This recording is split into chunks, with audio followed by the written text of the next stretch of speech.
మీకు ఈ సంగతి తెలిసే ఉంటుంది. 1980 మే 18వ తారీఖు వాషింగ్టన్ స్టేట్లో అత్యంత ప్రమాదకరమైన ఒక సంఘటన జరిగింది. సెయింట్ హెలెన్స్ అనే ఒక అగ్నిపర్వతం ఇంచుమించుగా సాయంత్రం 4 గంటల ఆ సమయానికి భయంకరంగా పేలిపోయింది.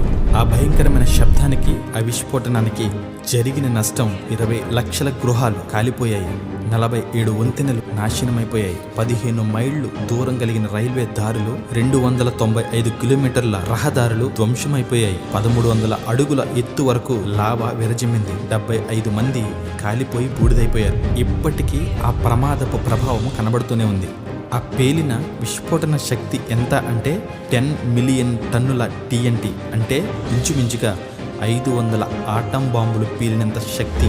అంతటి భయంకరమైనటువంటి ప్రమాదాన్ని చెప్పుకోవటానికి కూడా ప్రజలు భయపడ్డారు. అయితే ఈ విషయాన్ని ఒక సేవకుడు తెలియపరుస్తూ చెప్తున్నటువంటి మాట ఏంటో తెలుసా?